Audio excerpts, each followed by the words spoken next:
my feeling on being a Newfoundland entrepreneur is that it's the best place to be an entrepreneur. You know, they talk about Newfoundland being 10 years behind, right? Which when I was in high school, that was the most frustrating thing about being a Newfoundlander to me. And now, as like a dad and an entrepreneur, I think that's the deadliest thing. Right. Because we can see stuff coming, and also all you got to do is take a vacation to Toronto, and you can see what's possible now and what's coming and what's cool for Newfoundlanders who are enterprising and willing to take some chances, want to start something new that doesn't exist here. Unfortunately, it has already been done before, but not in Newfoundland. I agree. And I think since we've moved to this global ecosystem now, I don't know, do you think we're still 10 years behind, or has that gap increased now a little bit? The gap has narrowed, but I still do think we are. And I think it's really, maybe it's not 10 years, right? But there's some lag as things come across. We do kind of have that crystal ball look into what's coming down the pipeline. There's a little, just that little bit of lag that I'm comfortable with. Welcome everyone to this episode of Taking Action. Today I am joined with Johnny Fillier and Dustin Parsons. Dustin is an entrepreneur and real estate agent specializing in Corner Brook, but also all across Newfoundland and Labrador. Dustin, welcome to Taking Action. Yes, thanks for having me, man. That's it. And Johnny, good to see you. Thanks for hooking it up. Yes, man. Yeah. So Dustin, can you tell us a little bit about your background, how you got into entrepreneurship and how you got into real estate? Yeah, sure.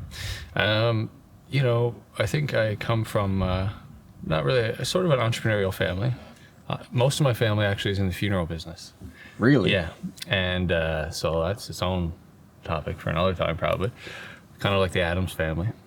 And so I just kind of had enough exposure to that early on to realize I prefer to deal with the living. And always just felt entrepreneurial, always felt like I wanted to work for myself, even as a young kid, right? And so started off with a few little hustles, mowing lawns and things like that. And in high school, like I was telling you, started making duct tape wallets and selling them online, utilizing the internet in like 2003, 2004 to get some e-commerce going. Went to university, was studying business there, and went on to sell insurance, get licensed to sell insurance. That's so funny. Wrote the LLQP. So I was doing stuff like that for a little bit. Spent some time as a door-to-door insurance salesman. Yeah. Which, looking back, was probably the most important sales experience, education I've ever could imagine. Why is that? Right? I learned so much about like Western Newfoundland, about the people here, from knocking on their door and from being in their living rooms and talking to them out on the tailgates of their pickup trucks on the wharf, right? And having these conversations about what they do. But, unfortunately, when you're talking about insurance, you're not having, you're talking about bad things. Right. And bad things that can happen and trying to prepare for that, right? Which usually opens the conversation of a bad thing that has already happened. So, yeah, it was just a real speed learning session and getting to know the people, like really the people, right, in their houses, and seeing the way people live and, the good, bad, and the ugly. So your sales experience sounds like it mostly came from experience. You just hit the ground and you started selling. Raw dogging it. Yeah. Well, have you read any books in the world of sales, or what's your knowledge outside of the experience? Which, don't get me wrong, I value experience more than I do books anyway. But I'm curious, do you have any favorites in that world? If someone wants to get more into sales, what would you suggest to them? For me, I've only started being interested in literature around business and just other things just in the last few years. And, when I was studying business in university, as somebody who was going into it like, I want to be working for myself, after like 2 years, I was like, man, I don't think this is even relevant to like what I want to do, to be honest with you, right? I was seeing the trajectory everybody else was on, and I'm like, if I want to work for myself, like, where's all this stuff about working for myself? Okay, I'm glad I've learned about sort of a bit about taxation and all this kind of stuff and setting up an enterprise, but what else is there to learn about this? And so, I just feel like experience for me, just the way I learned and understood business, was the only way I really ever learned anything seriously about business, is being involved in it. And so volunteering as well was a way that I found got me exposed to a bunch of other bigger projects and bigger opportunities than I would have if I only was, if I was only getting experience professionally, things I was getting paid to do, if that makes any sense. Right. Yeah. So yeah, you've got a lot of experience in many different things. Like I just recently met you up in Labrador at Iron Fest. Yeah. So tell me a little bit about why you were in Labrador and what you do with these large scale events. Sure. Well, so the reason I was in Labrador was I have a side business, I guess. It's called Ticket Tide, and I've partnered with a promoter and producer on the other side of the island at St. John's named Brent Mack. And so we've come together to make a bit of a ticketing play and to try to help festivals and clubs and bands like elevate the quality of the online ticketing, which is really where everything needs to be going. Physical ticket sales are like a thing of the past. It's cheaper, more secure and all that. Let's just do it online. So we were brought into the mix of Iron Fest to handle that piece of business and the admission gates and all that kind of stuff. So, and you know, there's more to be said there, but leading up to that, I guess I have a small entertainment company called Steady Entertainment. Been involved in producing festivals and events in Western Newfoundland since like 2016.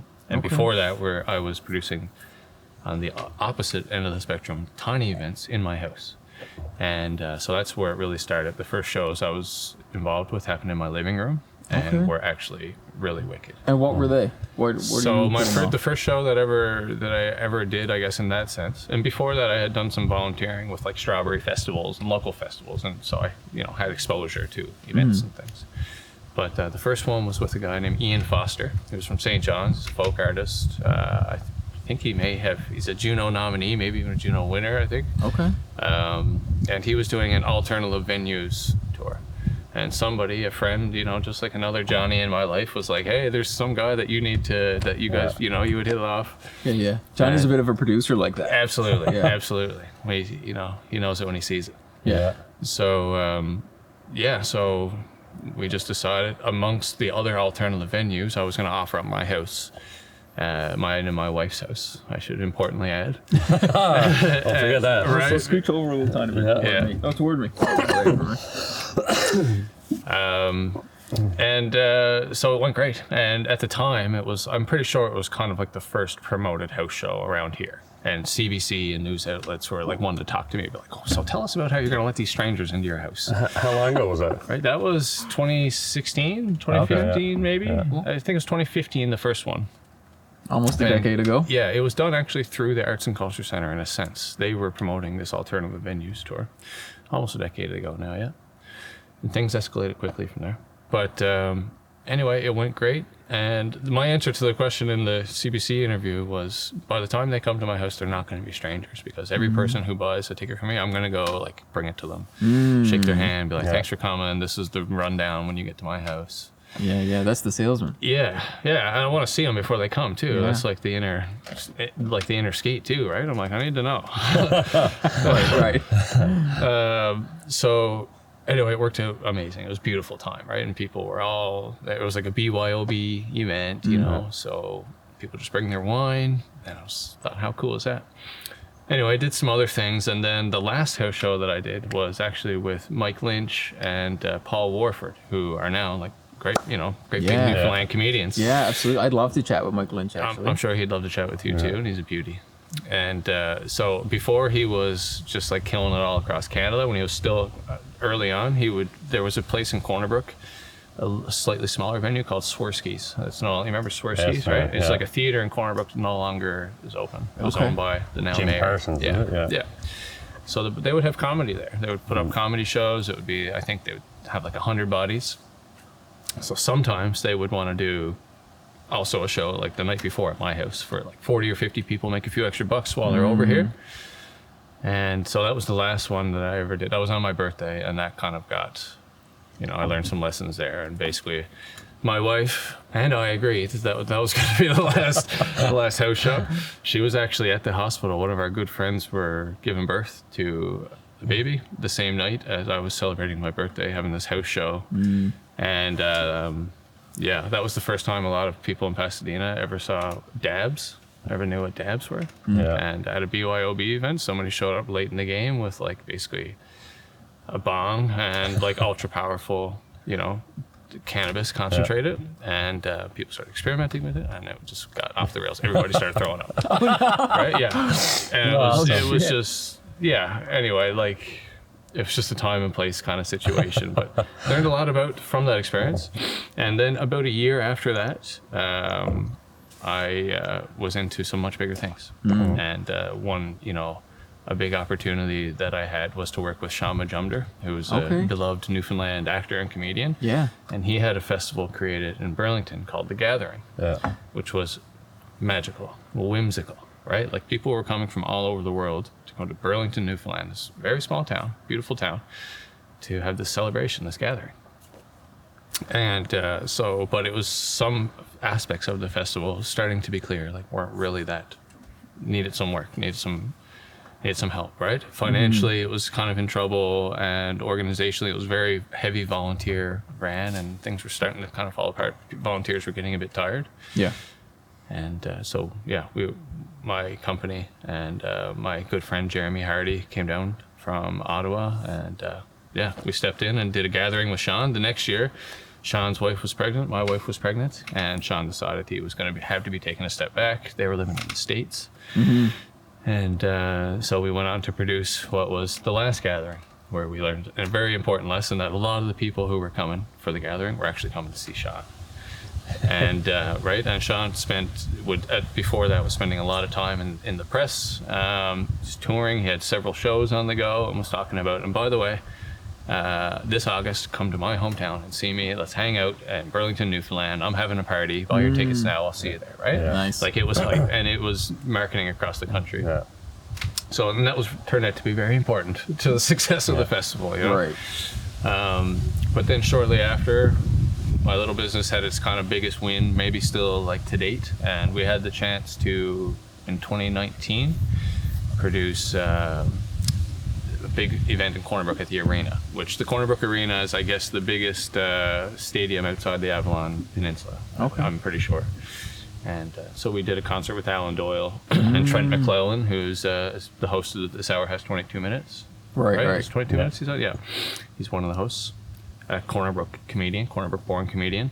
And we sold out the arena, had this amazing, epic, kind of party. And how long ago was that? That was come home year, right, for Corner Brook. I think it was 2019. 2019, yeah. So things were really escalating quickly. We were going from house shows to concerts in the arena, and we're all hyped up, and we're like, what's next? And then did a Metallica tribute show in Corner Brook on February of 2020, I think it was. December 2020. Yeah, at the Palace. Yeah. Banger. Yeah. And then March, COVID. Right. Yeah. Right. So things were really just like on this come up, and then things came to a grinding halt. I have a good friend who was in the event business. I think his business was Event 360s. And COVID hit and completely tanked him. And he's a phenomenal entrepreneur. Yeah. And since that, I think he's a bit traumatized and hasn't even gone back into the entrepreneurship world. A lot of people are, and I was too. Yeah. And that was kind of the time in my life when I moved away from entrepreneurship and took a salary. Right. And is that where real estate comes in, or because that's commission based? No. Right? Well, also, during COVID, I did get a real estate license and started to sell. But to me, it was like not my even at that time, it wasn't going to be 100% of my thing, and it was going to be a big opportunity I was going to grow into while doing other things and earning other income on the side in case real estate didn't work out. Right. But I was optimistic about it. So what was your salary job that you transitioned into when you moved away from events? Well, I did spend. I should say before COVID, I did get lured by the legal cannabis industry. Okay, so the opportunity to be up in that. So before legalization and into legalization, that was the first time in a long time that I took a salary at all. And that was with Canopy Growth Corporation. So I was involved in the opening of the Tweed stores here in Newfoundland. No way. Yeah. What was your role there? I was a store manager here, and worked on the opening of the store in Goose Bay, Labrador as well. And so I actually got to sell some of the very first legal cannabis in all of Canada, because the way legalization rolled out, right? It was legal here in Newfoundland first because of the time zone. And also the only store in Newfoundland that was ready to open a store was our store here in Corner Brook. So on that day, there was cameras and all that kind of stuff out there, and then I got to be the one to swing the door open, let the people in and sell the first draws in Canada, right? Yeah. At the time it wasn't draws, it would have been, Just Bud and things like, the evolution of that was a crazy side story. Right. But in COVID, to answer that question, that's when I went on to take an opportunity at the ski hill here at Marble Mountain. Okay. And became the marketing and events manager there for a couple years. And until basically last May, it was a contract year to year sort of thing, and finished up last May and decided to focus more so in the real estate direction. Switch brokerages in real estate with Remax, which I was previously working with a smaller local real estate brokerage, which was awesome and a great place for me to learn, and just felt that I might have different opportunities with working for like the biggest basically brand. Right. Which I think I do, but also I've now I'm swimming in a school of sharks, because all the heavy hitters, like the best realtors, the top performing realtors in my area are under the Remax banner for sure. Right.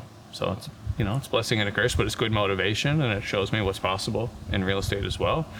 And the reality is, in this market as well as probably most markets, you can have a pretty good life as a realtor. And so for somebody who's entrepreneurial, in smaller places, smaller markets, I think real estate is a good outlet for you. And I think sales in general is I think sales is a trade. Absolutely. And I think it's something that sales is one thing I definitely didn't learn about in university, right? It's a hard thing to teach in a classroom. Yeah, absolutely. It's all about just, A big fan stuff. of mine is Robert Kiyosaki from Rich Dad Poor Dad. Absolutely. And he says he's not the best writing author, he's the best selling author, which is why he chose the titles he chose, right? Yeah.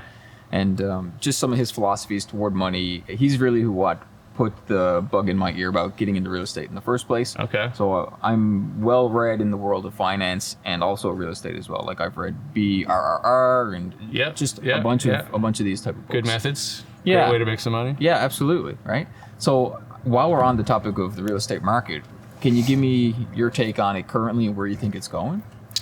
Yeah, well, for me, I try to keep my focus within my market in terms of real estate, right? Because there's so much globally and nationally going on, and certainly we're looking for trends that are coming down the pipe. But I can speak to, here in our province, in Newfoundland, for instance, in 2022, a very eye-opening stat was that the biggest spenders, most of the money that was spent in Newfoundland real estate was spent by people with Ontario postal codes. Right. So it's mostly now at this point, there's more outside bucks in our real estate than inside bucks. So for me in real estate, that was it was an eye-opening thing. I don't know if there's many real estate agents around here who are really actively marketing their listings and properties outside of Newfoundland, for instance, right? So I see that as an opportunity now. Huge opportunity. More and more people are going to be coming here now as they see the beauty, for one, as we look around here now, Johnny's Airbnb. Yeah. But just the opportunity and the chance to escape a little bit. We had it really well in the early days of the pandemic until that one person brought it to a funeral and just fucked everything up for a bit. Absolutely. I think that you'll see nationally and even on a provincial level that I think there'll be a shift away from the city. And I think people like us, younger people, have opportunities to make money remotely. And we can work from home. As long as we've got good internet, we can make money now. This is a new thing for certainly Newfoundlanders and basically people who grew up in rural communities. So I think now it's going to be more possible for people to stay home. I think people who can make good money at home are going to want to be they're going to want this. Yeah. They're not going to want a one-bedroom condo in Toronto that costs twice as much as this. Yeah, 100%. So, and I think that's why we saw this shift in real estate here. And, this is the people. I'm showing houses on FaceTime to people who are like my age.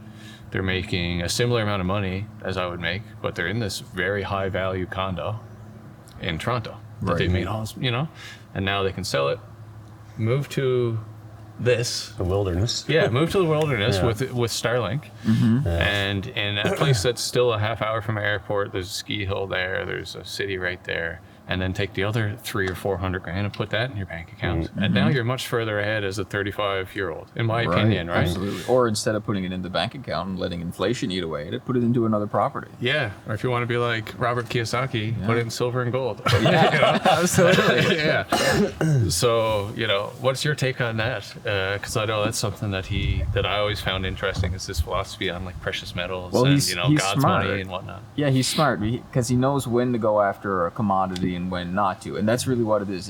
It's turning the tide between what is a liability and what is an asset. Yeah. So I mean, he's got a lot of brilliant takes. My favorite one is that your home is not an asset until it is an asset. Right. Right. So my property back in St. John's, it's this old school Victorian. It's built in 1893. It's a 6-bedroom, right in like one of the nicer areas in town. Bannerman Park is its backyard.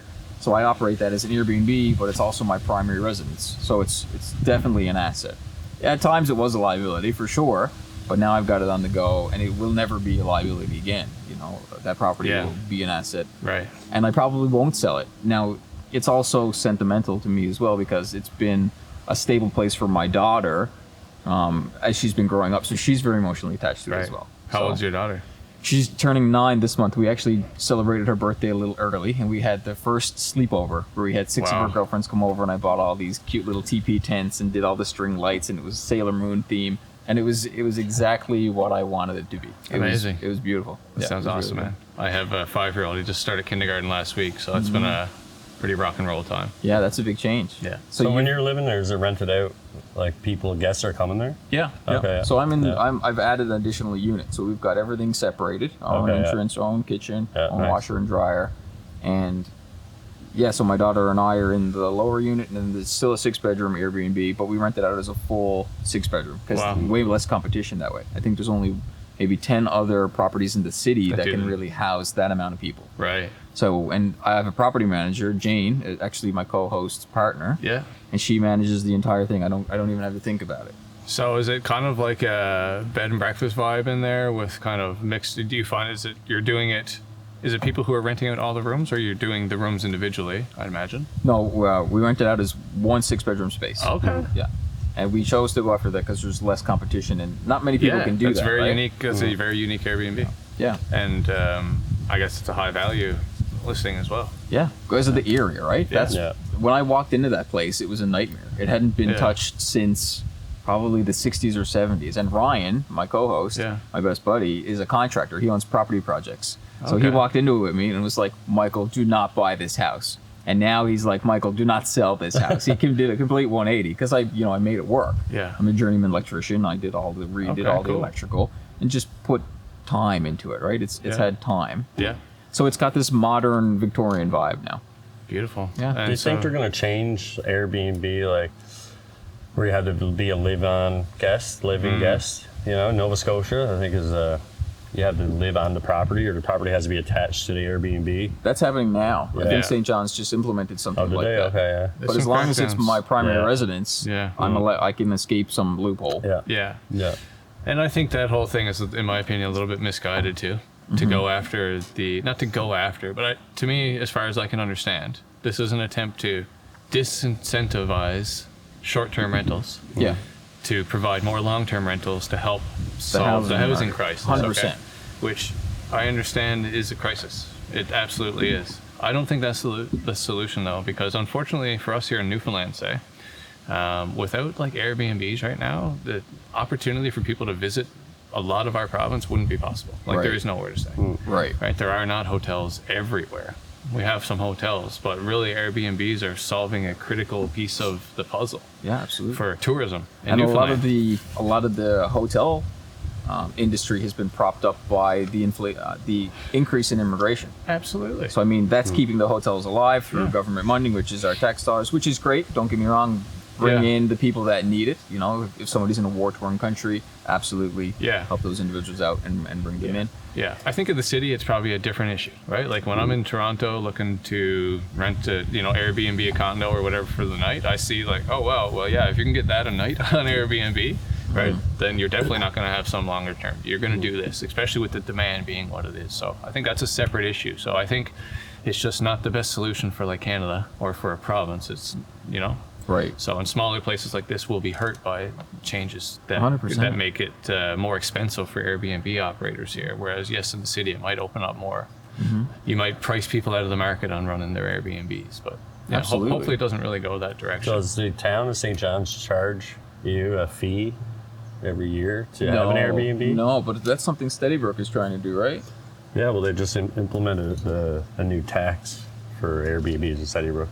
I used to pay an annual fee of $400 a year, and I found out back in July that price went up to $4,200. per year. What do they call that? What do they call that tax here? It's, 1,000%. yeah, it's crazy. It's I think it's the mill rate, like personal mill rate is 8%, and then they just adjusted the mill rate for short-term rentals for business. Yeah, right. Yeah, so it's like I think we're paying 18%, and there was I heard somebody say there was like 55 Airbnbs in Sunnybrook. And now it's down to 3. I can see that. Yeah, the 55 number would probably include like all the condos. Yes, absolutely. Yeah. But yeah, wow. It's a crazy increase, right? So you're still going to continue to operate, or you're getting to the point where it's like? I'm just waiting to hear back now from the town to see why they're charging us double taxes. Yeah. Proper thing. Like again, it's an instance where here we are in this town with this ski hill, and ski they're saying resort that they don't want the right? big corporation to come in and buy a bunch of real estate that's for sale, and then put it all on Airbnb. You know what I mean? Right. But I mean that's not happening. So if that happens, put the price up then. Yeah. Like you can't go from $400 a year to $4,200. That's absolutely ridiculous. And let's pause on that exact thing for a second. So that's much like a property tax that's probably implemented before you get to your profit cycle. So you have your revenue and then your expenses and then your profit, which you're taxed on as a corporation. But in this case, much like a property tax, that's coming out regardless. So is this coming out at that stage? No. Or is it out of your profit? It's out of my profit, yeah. Okay, it's separate from my property tax. Okay, yeah. Interesting. Yeah. Very interesting. Because if you wanted to, you could just start doing a ton of renovations on your property and make a boatload of money and increase the value of the property and not ever have any profit and not have to pay that tax. Yeah. And I thought it would be different for like if you have a live-in, if you live in your property half the time and then rent it out half the time, but right across the board, if you rent it for one night, it doesn't go off how much your place is rented. If you rent your place one day a year, then you had to pay that $4,200. And is that specifically with Airbnb? Or no, just this is Steadybrook. This is strictly Steadybrook. So new rules. If you rent it regardless of whether it's Airbnb or a friend stays over and you no, it's just Airbnb.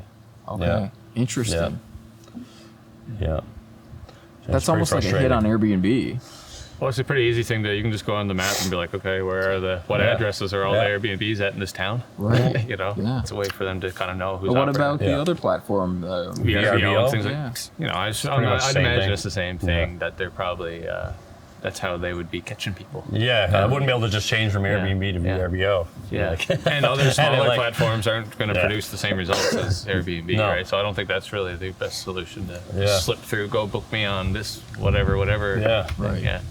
So you must have seen a lot of the supply change now, where the Canadian government is trying to implement this increased capital gains tax. It's moving from what was 50% up to 66%.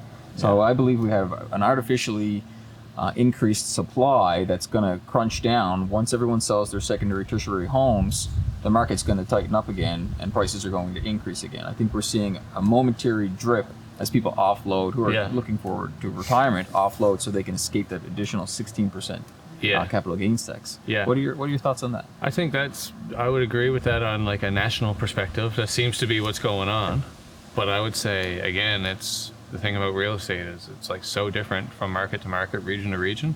And here in this region, actually, things have like been steady. They've held. So we did see this big price hike in like COVID, but that was driven by what I was talking about earlier, this influx of new attention into our region, right? And this uptick in sales to non-Newfoundlanders. Right. And so even today now, those values are pretty much holding strong to where they were since that increase. Okay. So I think hopefully that's what I'll see in my market and what we'll continue to see here now. But I think, the rate is now going to be more important to the activity in the market. Mm-hmm. So right now, for instance, there's just the rates have come down a little bit, and now September, a time when things are usually starting to get a little sleepier in real estate, it seems like there's still lots of activity, which is keeping the prices kind of where they are. What are the rates currently, off the top of your head? It's like we're at 5, I think it was a prime now. Okay. Is it? I'm not sure. I renewed, I think it was last year at 5.55, and that was up from 2.54. Right. 5 years previous. Yeah. So that was last year? Yeah, I think last year. So I think they would have come down now. I think like I had twice. Yeah, I think I had an offer for 4.44 from a bank that I'm with. Okay, so it's maybe perhaps 4.5 or something now. Maybe it's 4.5. But yeah, that's Either way, that's never what you get to pay. right. Yeah, that's a whole scheme that we can dive deeper into. That re-amortization every time Yeah. you renew a mortgage, Yeah. where you continuously start to repay that top interest ratio, Yeah. is criminal, man. There's so Yeah. much shady stuff that goes on if you really dive into Yeah. how your amortization period is broke down. Yeah. You're constantly paying back interest, and every 5 years you have to renew. It's so stupid. In the States, I think it's a 30-year mortgage, and your amortization period is based out over those entire 30 years. Yeah. I'll be honest, that is not an area of my expertise or really an area of my interest that much, right? But the things that draw me into real estate are not really that subject. I married a CPA, and I trust her wholly to keep me and our household on track financially, right? And even now, even though I'm a realtor, like when we're buying houses and stuff, she's, I'm gonna just trust her to drive the bus as well when we're dealing with our mortgage broker. I just believe you need to have good advice when you're out there buying real estate. And so when I have questions about this stuff, I talk to mortgage brokers, and there's a few people who I lean on to give me like just the scoop, Right. give me a sense of what's coming down the pipe. The type of people I've been calling, when there's a quarterly interest rate adjustment expected, to call and say, hey, what do you think is going to happen? Is this going to stay, or is this going to go down, or is it going to go up? And they've been right pretty well every time that I've called. So I think it's just good to have that kind of advice around, I would say, because what you're talking about there now, certainly important factors in considering real estate. But yeah, you got to pull your advice and knowledge from multiple areas, I think, when you're going to start to go down that road and Absolutely. spend that kind of money. Yeah. So it Gotta sounds have like a team. you've got a really great network of people around you here. Definitely. I think that's I think that's an important thing for entrepreneurship, and I really value my network and the people within it, and try to nurture that as much as possible, because really that's your, some people say your network is your net worth. And Yes. I don't know, and that can be true if you want to be like, oh, who's constantly like, selling something to your network, which I really haven't wanted to be. But I want to be the person within my network who people can come to for multiple different things, right? And have different products on the shelf, again, as a sales guy. So that's why I like real estate. To me, that's like a thing that I can do. The problem with salary jobs when you're trying to hustle is you've just sold your time to somebody, right? So now you've got to sit in this sort of office and be here. And yourself, everybody sitting in an office today getting paid knows how many hours a day they're actually there doing the hard work of that job, and how many hours different for you guys. You're doing hard work. You can't bluff what you're doing, right? When you're hanging off the side of some structure or something, right. But in other business environments, that's all your time. You've sold your time, and time is your most valuable commodity. Absolutely. Time is money. And so when you start to have kids and stuff, I'm sure, as you become even more aware of that. Yeah. Of like, when you're away from your family and you would pay anything to be with them in that moment, but you're actually working, then it really makes you reevaluate the cost of that time. Absolutely. And I think that's certainly one of my main goals from entrepreneurship in general, is how to use my time wisely so that I can spend it how I choose to later, right? Yeah. I'm a big fan of my current setup with the Airbnb, because I don't really need to think about it, and it's passive. doing well, Yeah. right? It's almost completely passive, which is lovely. Yeah. Do you have any sort of ventures like that for you, or do you find that a lot of the things you're involved in are an exchange of time for value? That's a good question, and it's a very good question. It's something I have been forced to become more aware of in the last few years. I may have made the mistake early on in entrepreneurship. I may have mistaken multiple streams of income for multiple jobs, and there is a difference. And multiple streams of income only works when they all are very passive, and some good business mentors recently have reminded me of this. So the ticketing play, like I was telling you about earlier with TicketTide, tickettide.ca, we want that to be a way where we can take our knowledge and experience in the events industry, especially in our Atlantic Canadian niche, and roll that into an elevated ticketing platform for everybody. And that's meant to be a passive play for us to, again, be more engaged in the events world without having to be like selling our time necessarily we're willing to.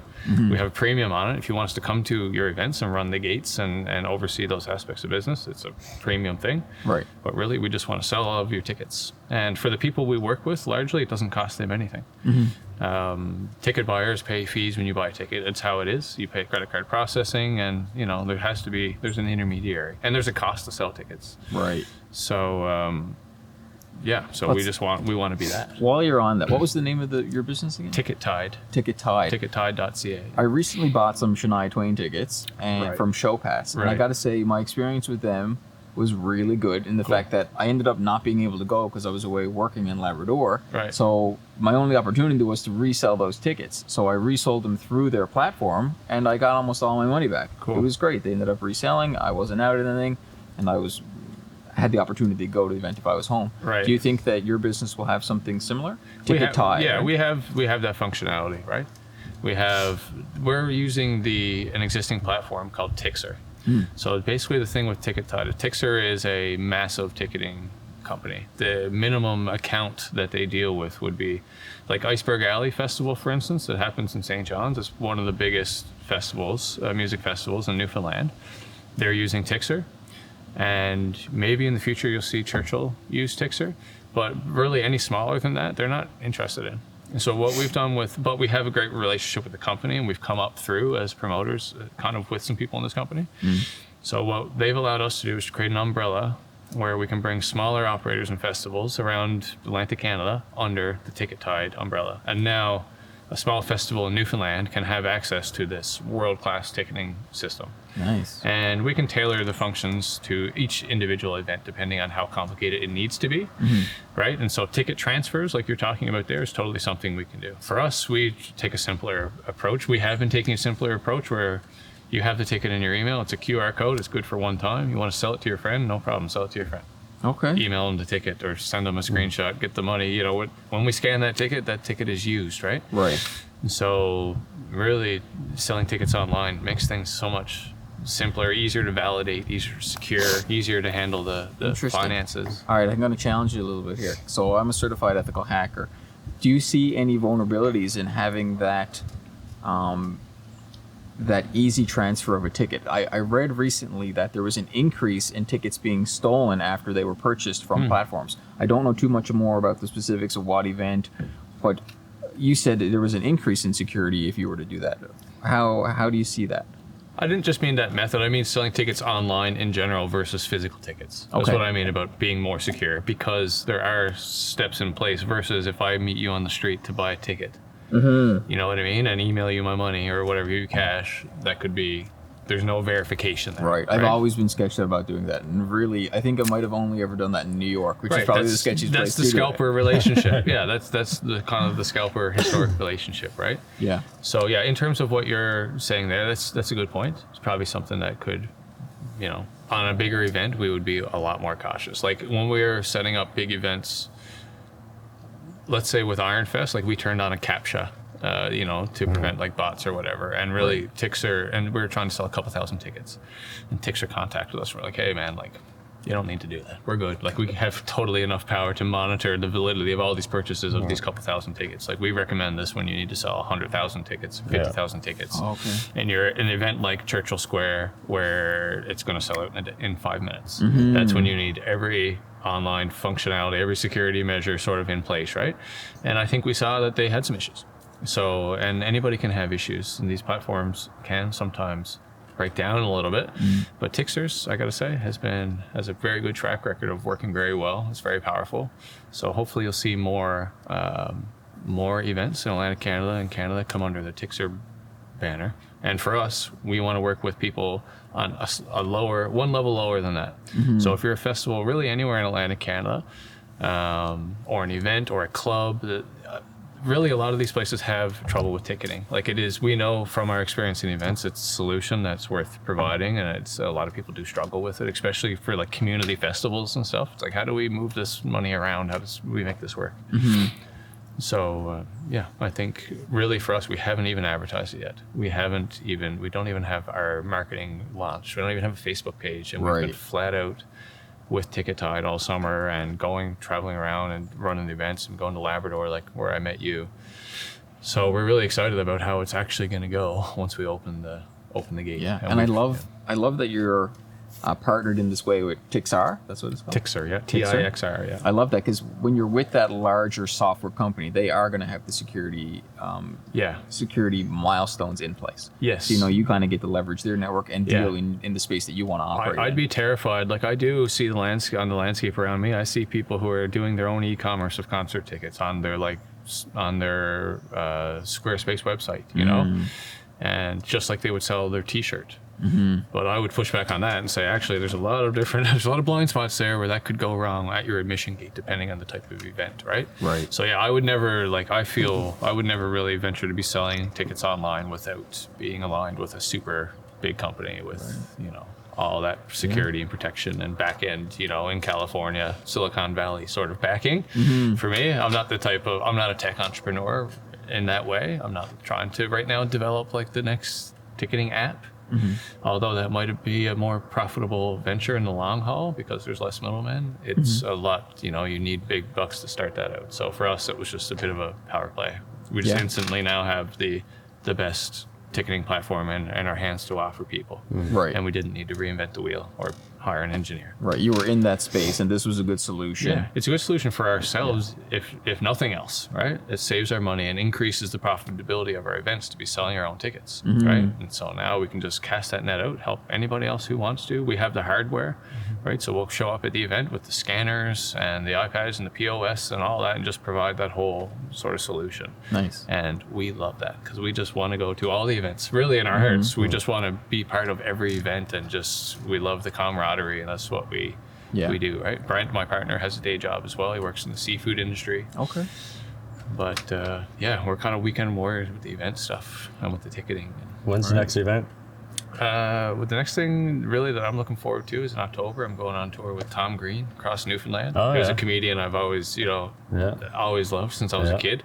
So doing 3 dates with him through Newfoundland. Okay. October. Yeah. Do you know where the locations are? Yeah. So it's going to be Corner Brook October 3rd, in Central Grand Falls October 4th, and then out in St. John's, big show at Arts and Culture right there on the 5th. Okay.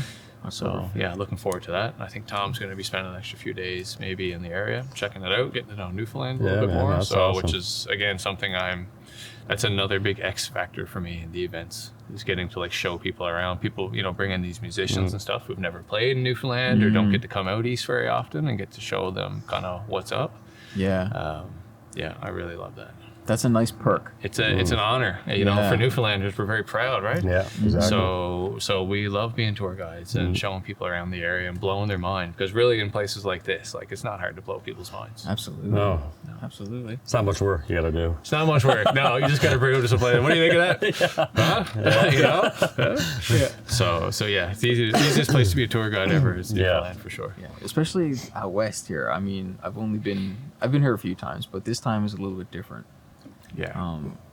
I've gotten to know a lot of people. I guess where we're doing the podcast and Johnny's so well connected. That helps. Yeah, it's lovely here. I was chatting with a poet earlier today at Brood Awakening, and every person that walked down the street, they said hello to and they knew by name, and it has such a very beautiful small town vibe, yet it's not really a small town. It's a small town. Like Corner Brook really just has enough people to be called a city. Right, like I think it's 25,000 people. They need to be a city. Corner Brook's right hovering on that mark, right? But it services a much bigger, broader area. Right. It's definitely the economic center here. But it's a thing I also love about Corner Brook, and it's the most amazing to our guests. Like when I'm out doing tours and things, as I mentioned, I do some bit of moonlighting as a tour guide. That's the thing that they find amazing. You walk down West Street with them, you're like, oh, hey, Steve, hey, Johnny, hey, Morgan, hey, Yeah. And they're like, you actually know all these people? They think you're like the mayor of, Right. No, that's just how it is here, Yeah. But there's other realities that come with that too when you live in a town, especially when you're a business person, right? And everybody knows you. So, so it's bittersweet. It can be bittersweet too. Absolutely. Let's take a slight step back. I'm really curious about the event business. Yep. And how you lay that out step by step. So I mean, if I was to think about it logically, having no experience in the event business at all, you would need to get like a headliner on. So for some way you need to get in touch with that person. You need to have some context or some network that knows them. Yeah. You probably have to put up their cost of getting them to come on board, and then you're hoping to make that back in ticket sales. Is that like a way that's the play? So like an important footnote is in this area, most any concert that's happened has happened because some like not-for-profit has done it, or like it's been a festival, a community festival, the city has paid for, the government has paid for it, you know? So just to put that down, that there's not a lot of actual promoters or independent operators in Newfoundland or Atlantic Canada that invest their own money and take these chances to produce concerts. right? But yes, you would probably start by securing a date and a venue, and to have a vision for, you know, the scale of the event that you want to do and where it is and the time of year. And then you would base those factors off the most ideal headliner that you would want to work with based on the opportunities, what's popular, what's most marketable, who's on tour, who's in the East Coast, who can you grab and tack a date onto. And you either make that approach directly as a promoter. If you have a bit of cred and some contacts and a network, you might be successful to just make the approach to the band directly.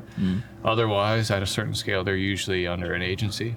There's really only like 2 big agencies and 2 predominant agencies in Canada that, you know, a lot of these artists fall under. And the reps at those agencies are great to deal with and stuff. So they quote high. Yeah. As well. So that's a big thing that comes with experience of knowing that, you know, that sticker price sometimes is workable. Once they get to understand as well the event a little bit more too, you can find these. So every now and then you hook a sweet spot where you get an artist who is either in the area or just so happens they wanted to come out east anyway. And you can work with a favorable deal. A lot of times they want a guarantee up front. Right. They want to know that this is the amount of money no matter how the show succeeds, because they don't know you and they don't know how good of a job you're going to do, and they don't want to take that risk. Right. Of course. So you have to put that up. You have to guarantee that, yeah, I know this is going to go good. I'll guarantee you this, and I'll pay you half of it right now. Right? Or you're working with artists who have a bit more flexibility. They want a bigger potential windfall, and they want to share the risk, and so they'll do a split, you know. Right. And they'll split on the ticket revenue after certain milestones of sales. Then there's other areas of opportunity and revenue like bar and merchandise and things like that, you know, that you would either work into your projections as the promoter, or you'd be offering up to, say, the artist or some other outside, you know, vendor. Right. Yeah. I love that. And that was a great explanation of how you would go from not having done it to what you do to pull off a successful event. And I got to say, that's great. How did you learn that? You didn't learn that in school. You must have just learned that through trial and error. I played in bands. Okay. And I had friends who were good musicians, and I had friends who were in production. And I always gravitated towards the sound guys and be like, what's going on here? Like, you know, at the time, there was a lot of these bands that didn't really even know how to set up a PA system, but they needed one to play. Right. So, you know, just kind of got into the tech side of that a little bit and paid a little bit closer attention. And you have a relationship with Rogers TV. Yeah, I do. So I've been a host with Rogers for a while. That was after I did that big live stream thing I was telling you about, where we produced a live stream concert on the roof of the Hugh and Draw Hotel during COVID, you know, the first Newfoundland show after the lockdowns. At the time, I needed to borrow some equipment from Rogers to make this very ambitious plan happen. And then I got to know the producer here, this guy, Giancarlo, who's from Peru. He's a wizard. He's my shaman. And he's a great guy. And he threw the opportunity at me to take the seat of basically in the Cornerbrook studio. You know, there's always like kind of an anchor community talk show, and it's been called different things over the years. Before it was Cornerbrook Cafe with Wendy Woodland, and then after that there was a show with a former mayor of Cornerbrook, and it was called West Talk, and it was interviewing people out there in the community. And that host just happened to be ready to sort of retire from that role, and through the process of doing this live stream, which I hosted, I was like the host of the live stream, ended up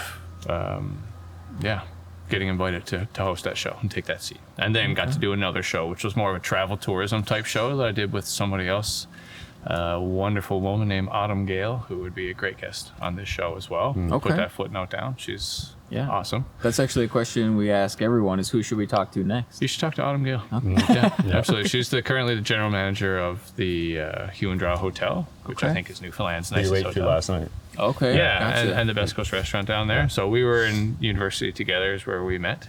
We were studying tourism as like an offshoot of business at the time.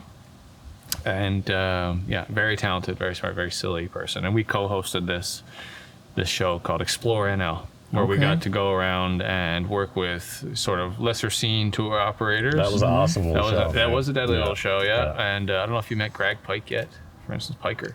Yes. Yeah. So like Piker, we got Piker to take us caving, and it was wicked. No way. Yeah, we filmed it all. Yeah. Cool. Piker is like probably Cornerbrook's like maybe most Mascot? qualified caver for caving. Yeah, mascot. But in terms of caving, he's like for sure. He's like the GOAT, right? There's a particular limestone cave network in Cornerbrook that is not really official. It's not like an official on the books tour, right? No.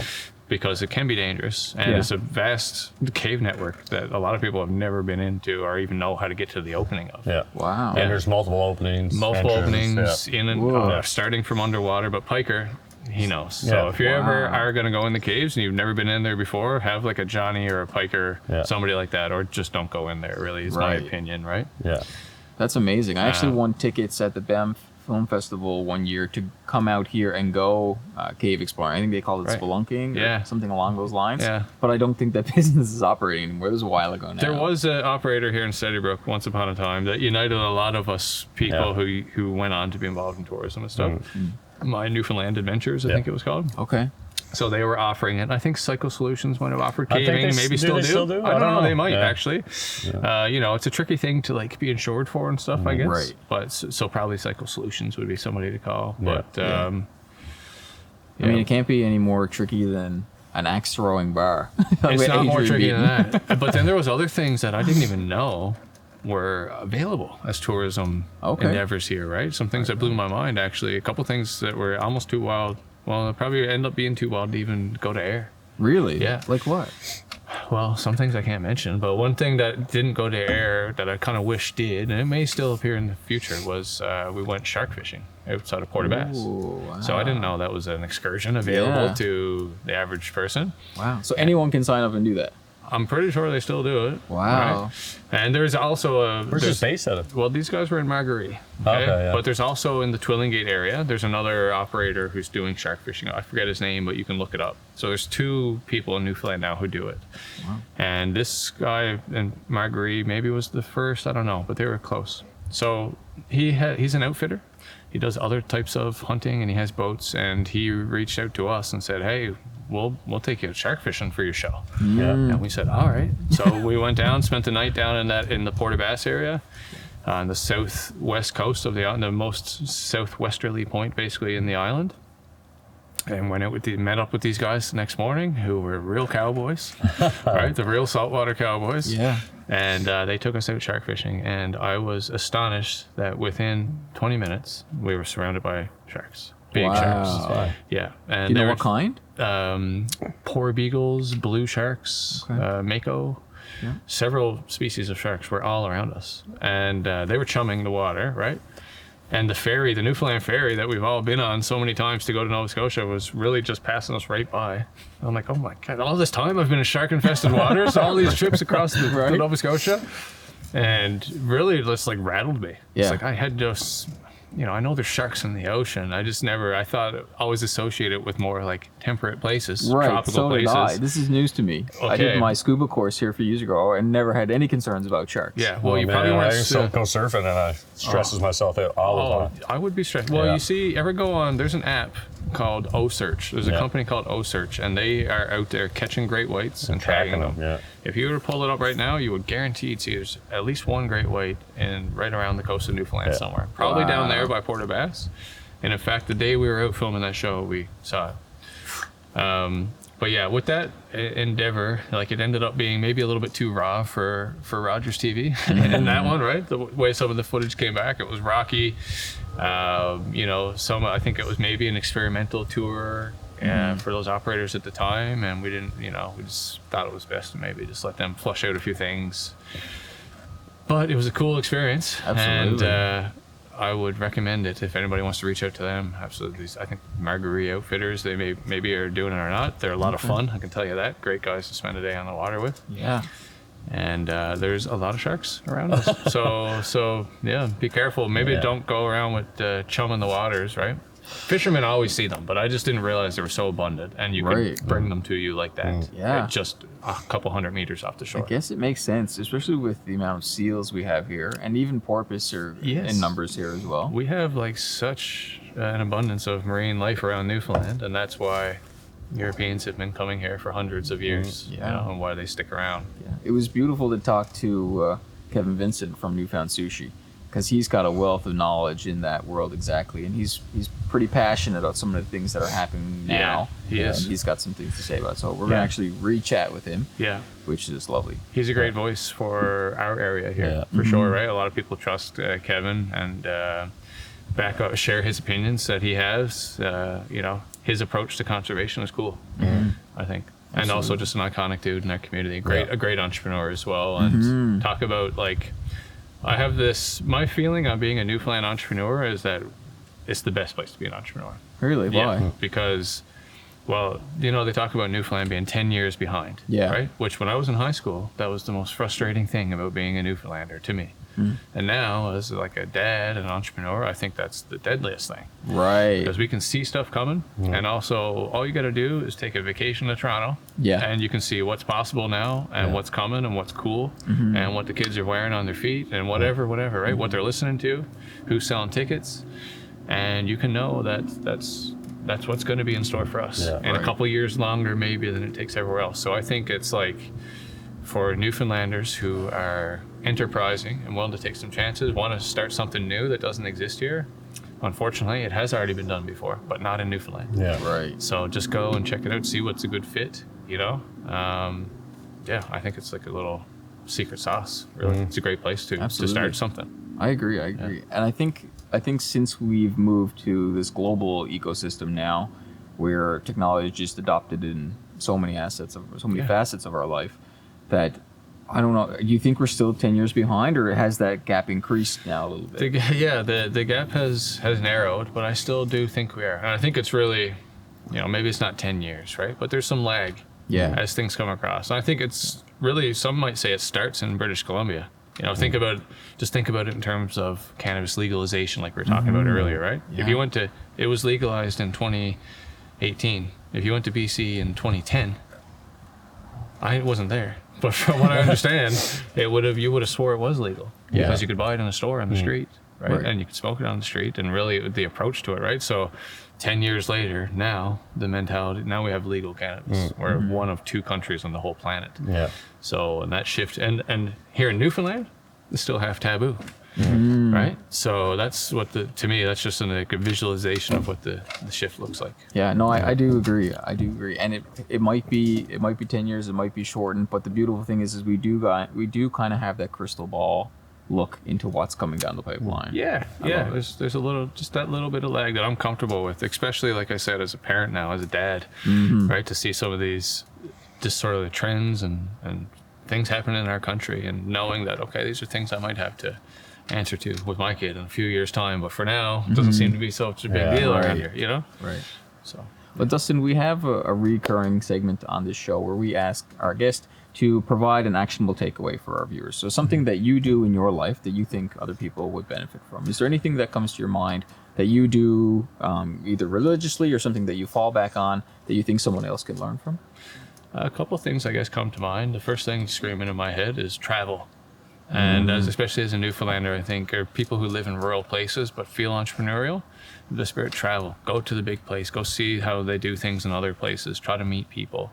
Travel, network. You know, meet when you go to that city. Don't waste the opportunity to go be friends with your tour guide or meet the person who, do you like that pizza shop? Go shake buddy's hand who owns it, you know? Right. And you'll expand your network, and things just start to happen. And you'll be inspired of things you can take back home with you. So I think that's the first actionable thing, and I like to put that into practice. My wife and I make it a priority to travel and try to really immerse ourselves in these places and understand them. And we are always observing the business practices in these places, right? So that comes to mind. And another thing that I think is actionable is you can provide yourself a business education every single day, no matter who you are or where you are in the world, or how small your town is. You can be jamming information endlessly into yourself. Yeah. And you don't need a business degree to succeed in business, but you do need some experience and information. You need to know how to do certain things, and it's all available.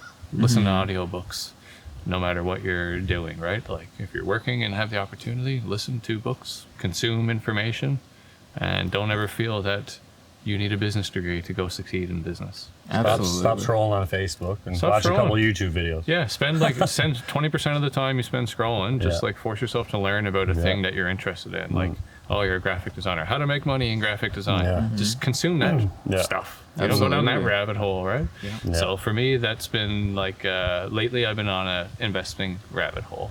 And so forcing myself to educate myself on that through the only thing that works for me, which is videos. Absolutely. Visual content. Yeah. Absolutely. I think thanks to AI, we're going to see an explosion in video content now. Yeah. With OpenAI and now their new project Sora coming online, which is text to video prompting. I think audiobooks are going to be a thing of the past. I think we're going to have video books now. So one thing I want to do with mainstream down the line, this isn't really public, this is something I'm playing with in the back of my mind, but I want to empower writers to be able to create pilots so they can potentially get their work done in video formats, So the idea would be they write something, they get they put it into mainstream, they get a video output, somebody sees that as a pilot, and then they can get it crowdsourced and then turn it into a feature film. Yeah. But that's way down the road. That's not the MVP. That's I like coming. any idea like that provides opportunities to people who wouldn't be able to access them otherwise, right? Just like a Right. new path towards succeeding with your content or with your films. So I think that sounds cool. I'd love to learn more about your streaming platform. I think in Labrador, you were telling me about it, and I sort of just said, hey, like also I work for MTV now, and they're pushing the MTV Plus as well, which I thought maybe there could be a thing. Right. I think you would enjoy that conversation too, and maybe you could provide some valuable insights back to them. Absolutely. But I think that is the way forward. I see that like NTV, for instance, is an institution in Newfoundland. It creates all of our celebrities and stuff. It's really our archive of our history. So, but like people are cutting cable, right? 100%. Is the reality. Yeah. But they still want that. Like the NTV evening news hour is keeping people into cable, right? So Yes. my opinion, and this is not necessarily shared by NTV at all, is that, they just need to get all the stuff in the archives onto this platform, first of all, right? And that's endless content and good entertainment to flick back through, you know, and really to use it as a place to foster homegrown talent. Yeah. And like our own, because I think that's why people will turn to NTV all over the world. And the viewership of NTV is higher probably outside of Newfoundland by the numbers than it is even in Newfoundland. And why is that? Because that's their favorite channel to watch CSI Miami on? Or is because they want to hear some back home kind of stuff. They want to see that content. So I think that's I think there is room for people, for companies in the streaming space besides Netflix on different scales and tiers and different 100%. niches and all that. So that's why I think that's cool. And on a similar scale, probably like NTV Plus will be cool and help them get into the next 50 years. Yeah, they need to be careful with it because it's not what they know and what they've been doing is probably not going to translate to this new space. So they really do need to partner with somebody who is, who's in tech, who's in media. And I'm not saying that this is something that I'm considering or not considering, but I'm fortunate to have both of those worlds, Yeah. It's an interesting mix. I remember I met with NIFCO. I did one of their, NIFCO, Newfoundland Independent Film Corporation. I did one of their introduction to documentary courses, and I was chatting with one of the gentlemen there, and he was like, I had this idea to do a streaming platform for NIFCO, and he was like, it'll never work. He was like, it's never going to work. There's too much legal stuff. And every time he kept speaking, the only thing I was thinking was, all he sees is brick walls. I was like, what about all the new content? I was like, yeah, you've got a trophy, you've got a wealth of past content, but look forward. I'm just someone who doesn't really accept brick walls or no's anyway. No. Right? I smash my head into them. yeah, exactly. So I'm surprised. I think they had a budget in place to do it. I don't know if they ever did do it, but he said to me, I told him, I was like, look, I'm going to build a streaming platform. This was a couple of years ago before I was even into tech. And he was like, do you have the knowledge to do that? And I was like, no, but I'm not going to let that stop me. I'll just hire somebody to build it. Yeah. So I tried to hire somebody to build it, but unfortunately they didn't know how to do it. So then when the pandemic hit, I transitioned out of the trades, went to school, well connected in the network there now, and now know how to build the streaming platform, know what Netflix uses, know the tech stack, know how to improve the tech stack in some ways. Wow. So it's great. You know, it's a really cool thing, and it took a little bit of uncomfortability and moving outside of what I was used to and comfortable with, and making really good money, and love climbing for a living. You know, I'm a big rock climber anyway, so to get paid a lot of money to climb. So you were doing rope access tech, similar kind of stuff that... Yeah, so I actually used to work for the you company. mentioned you're an electrician, so I guess you were combining those sort of trades? That's right, yeah. So I worked away in Alberta as an apprentice electrician. And I seen... One of my top 5 skills is futuristic, which means being able to see what's coming. And maybe that's because I'm in Newfoundland. Yeah. So I seen oil was going to take a hit. You know, I had my ear close to the ground, so I was like, okay, I got to get out of this now before it does actually tank. So I approached Crosby's, and luckily the head guy there was a big climber. He was like one of the founding people in rope access. What was his name? Peter White. Yeah. So he's a beautiful human being. Yeah. I got really close to him, and he's a climbing background. So we hit it off, and he was like, give me a resume, and I passed it into him, and I got a job there, and I got hired on. So it's nice in the rope access world to have a trade as well. You know, Johnny's fortunate because he's a level 3. He's basically the journeyman of that world.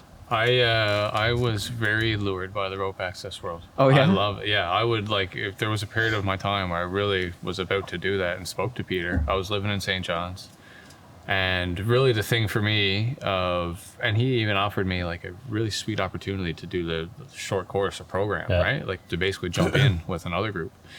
And, but the thing was, like you said, I really didn't have any other trade to go along with that, right? And he's like, the problem you're going to have is climbing is one thing, but he's like, you know, things are getting tighter now. We're getting guys who don't mind getting up there, and then they don't know which way to turn the wrench. Right. Yeah. You know, he's saying stuff like that, right? Yeah. So he's like, so without somebody being able to know that you have some other construction related experience, then it's not really you're going to have a hard time getting employed. Right. Yeah. And I'll be honest, that didn't come naturally to me. When I was doing my electrical course as an apprentice, You did it after rope access? I did before. Okay, So I started my electrical apprenticeship in 2012, and then worked in the oil sands, worked in residential, transitioned into rope access, continued to improve my on the tools skills, and then got my continued to do residential while I was like on my rotation off. Yeah. And even when I transitioned out of tech and working offshore, I continued to do residential work. Got my journeyman, and now it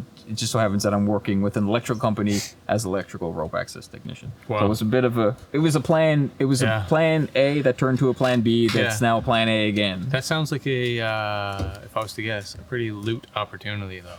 Yeah, it's good. Yeah. It's nice to have skills to fall back on. Yeah. Right?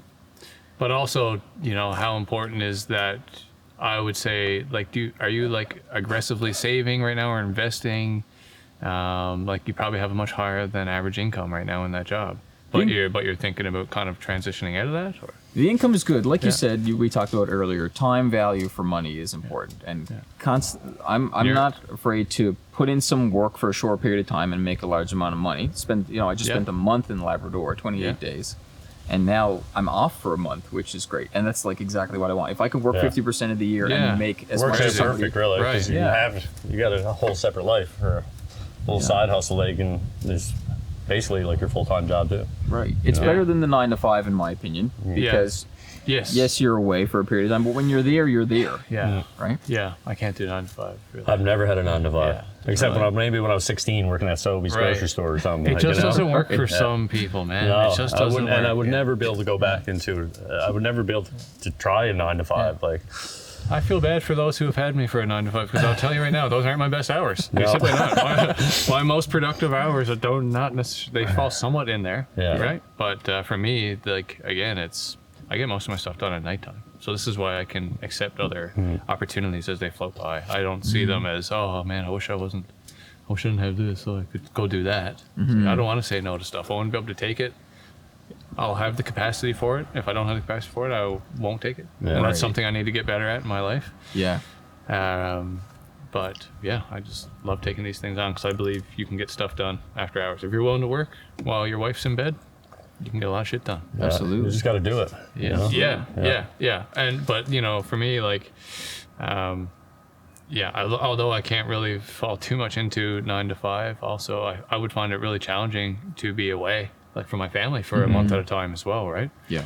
So. And it is. Don't get me wrong. Every time I'm away, I ask myself, and I said this to a coworker a few times, I said, am I serving my daughter more by being away and making money and investing in things that I know will bear fruit for her and create my definition of generational wealth? Yeah.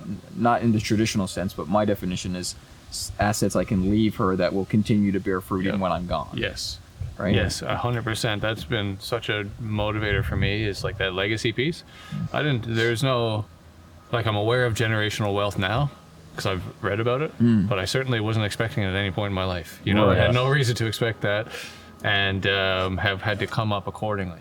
100%. However, like, I would love to be able to let my kids start just one level higher on the game, just one step up the game, and maybe then they can, I think it's, you know, maybe then they can really do something of real substance and value for the Parsons legacy, you know?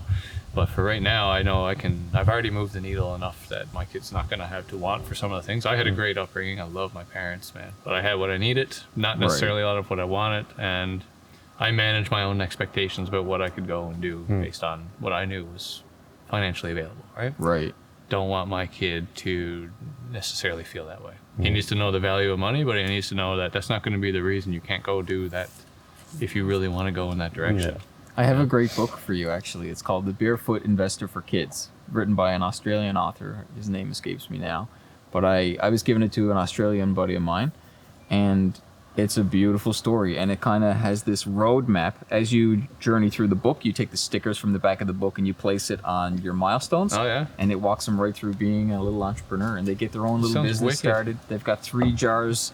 They label it splurging, investing, and savings. Yeah. And any money that goes through their fingers gets divided between these 3 jars. And adults should adopt that concept. Please send that to me.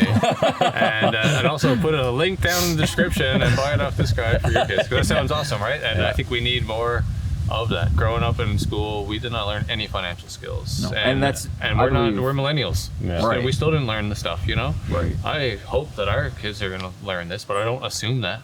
Well, they won't in the traditional school sense because the schooling system was based on a Sicilian model, according to Robert Kiyosaki in one of his books. And it was created to make employees because that's what they needed at the time during the Industrial Revolution. Not because of some conspiracy theory. Yeah. That's what they needed. It's practical. Right. Yeah. Right. Yeah. And it certainly feels that way when you're in it, doesn't it? Yeah. You Yeah. know, especially if you were like me, and I felt so stupid, man. All of high school, I felt so dumb. That's probably why I started becoming entrepreneurial. I was like, nobody's gonna hire me. I'm dumb. I can barely do math. I feel the same Right? way. Yeah. And then I went to university. I'm like, oh, I can do math. I'm like, oh, these teachers are wicked. Like, you know. Yeah. So, and this is why a great example of that, man. And maybe, you know, I don't know how we're doing with time, but if this has to be the cap off, then it's a good one, because this guy, the reason I wear this stuff all the time, East Coast Lifestyle, is because the guy who started that company, to me, is like one of the best examples of how kids like that who feel the sort of the worst in that school system are actually could be some of our best. But they're just struggling so much to be in that because that's meant for a certain thing, and you become kind of aware of that, and then it's hard. And then by the time you get out of it, you feel like an absolute, you're kind of beaten down by it. Right? Yeah. So Alex McLean, who started East Coast Lifestyle, he tells a story just basically a lot like that of, you know, he graduated kind of not feeling like he had a lot of opportunities. Even in university, he was finding that hard to like really be passionate about certain things. And then as a business project, he decided to design and sell a hoodie. And long story short, like, East Coast Lifestyle is an amazing Canadian success story in apparel, right? Alex has a tremendous net worth. He just opened a flagship store in Bayers Lake, has retail across Canada, has e-commerce like nailed, is doing content, like is now branching out. He has millions of followers on Instagram, and he's now leveraging and monetizing that, doing brand deals and all this kind of stuff. But when I was snowboarding with him last year, he said, and like until I started doing hoodies, it was like the first thing that he actually really felt this passion about. And then I guess he identifies as sort of an ADHD person perhaps, and once he got focused on this thing that he actually cared about, there was no stopping him, right? And he just blew it up.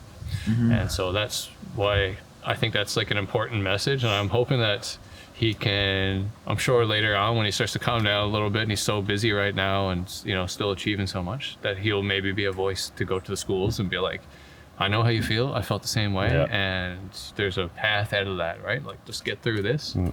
And probably the reason you feel pain right now in school is because you're going to do something else. Right. Yeah. And the system, the way this is all set up really isn't for you, unfortunately. It can't be. Right. There's no way it can be. People are so diverse, and Yeah. kids especially are so, like, they learn in so many different ways. My kid's been in kindergarten for 5 days, and I've been there once, and I can already tell and see that, like, oh yeah, these kids are all gonna need to be taught this same subject, explain it a different way. Yeah. But how is that even that possible? Yeah. Right. But I'm anyway. thankful that I have a few friends that are teachers, and one in particular just finished her education degree, and she's up to date on some very modern and new ways of teaching that they're trying to implement. And her role, actually, she just got her dream job, and it's going to be directly implementing those new teaching philosophies that aren't in line with what we grew up Cool. learning. Here in Newfoundland? Yeah, here in Newfoundland. Wow. Yeah. And it's in a small community as I well. like the sound of that, and I'll be honest, I am seeing some of that so far. Even in kindergarten, I'm seeing that, like, there's an outdoor classroom. So my kid now spends half his time in kindergarten class and half of that time in the outdoor classroom. I went to it, checked it out. It's cool. Yeah. And I never had that, right? No. And I know my kid will benefit a lot from that in a lot of different ways. So that's obviously progression, Yeah. I think, in the system. Because we can all recognize that sitting down at a desk for 8 hours or whatever is, like, not good. As It's a not kid, good. that's not good as an As a kid. adult. It's not good as an As a adult, kid. but it makes sense. It goes with what you're saying about sort of the systematic nature of it all, is because that's just getting you used to later on sitting at a desk for That's also right. 8 or 10 or 12 hours. Right.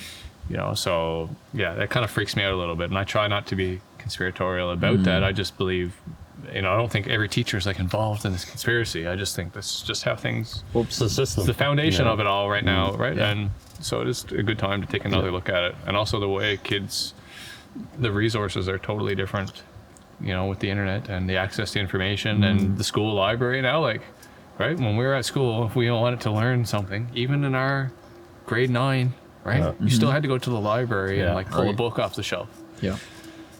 I can't even really let my head, like, go to how much that's going to be changed by the time my kid's in grade 10. I have no idea. It'll be AI. It's Yeah. Their own personal some version tutor. of that, man. Yeah. Some version of that, right? And, like, now I know people. A good friend of mine just built one. He built an AI tutor. He's like a genius in tech. He's a co-founder of a multi-million-dollar tech company now. He left early.